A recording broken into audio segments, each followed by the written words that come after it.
Madame, Monsieur, bonsoir, bienvenue. Voici le sommaire de ce journal. La clôture ce lundi de la deuxième université permanente de la communauté nationale à l'étranger. 4 jours de débat et des recommandations pour renforcer la passerelle entre l'Algérie et les Algériens de l'étranger.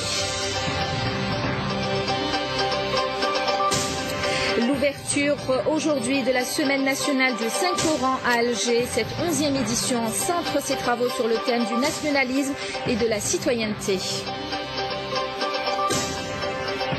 À l'étranger, le Chili toujours sous le choc après le séisme qui a fait plus de 700 morts et 2 millions de sinistrés appellent aujourd'hui à l'aide internationale. Et puis dans ce journal aussi du sport, du football, mondial 2010, l'Algérie défendra crânement ses chances en Afrique du Sud. Déclaration du président de la FAF dans une conférence de presse conjointe avec le sélectionneur national, Rabah Saadane, qui annonce aussi que l'équipe nationale sera renforcée progressivement par des éléments de haut niveau en perspective de ce rendez-vous.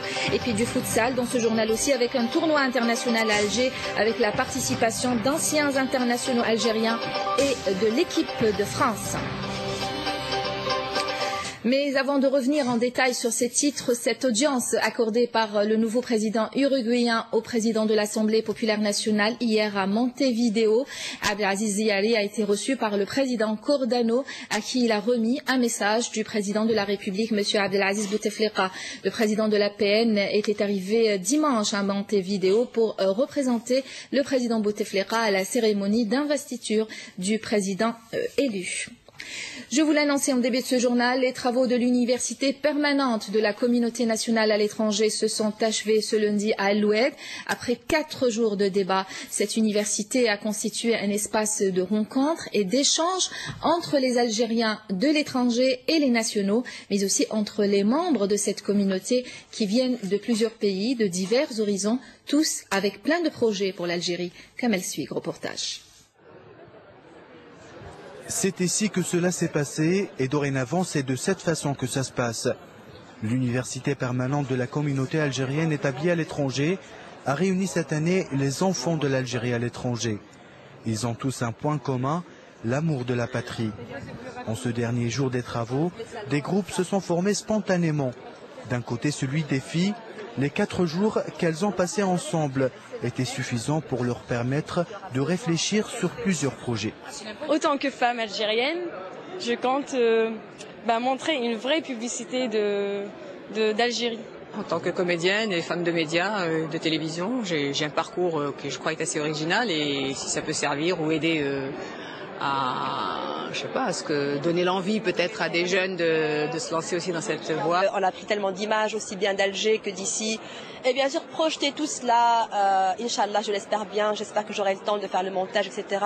pour le 14, vu que nous organisons un événement sur Bruxelles. C'est des clips que j'ai réalisés à Paris, en algérien, en kabyle, pour montrer la valeur de la femme.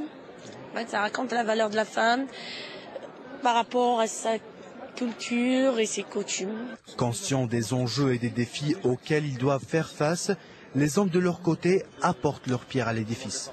Moi, mon projet, c'est de créer un bureau d'études ici en Algérie et apporter ce que j'ai appris là-bas et pourquoi pas exporter, parce que je sais qu'on a des compétences ici et ça veut dire faire de l'import-export du savoir. On a pour objectif principal de favoriser l'insertion professionnelle des jeunes.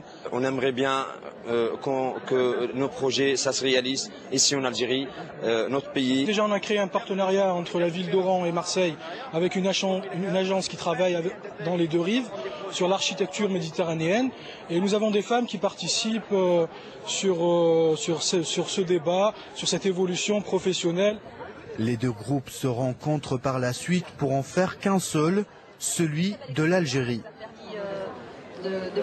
Lydia, Kahina, Amin et Abdelrahman, ces jeunes font partie de ces milliers d'Algériens établis à l'étranger.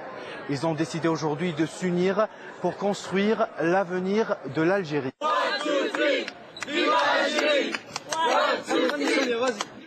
Quelques 400 Algériens de l'étranger ont pris part donc à cette université permanente de la communauté nationale établie à l'étranger à El-Oued. Ekeli Melloli, le président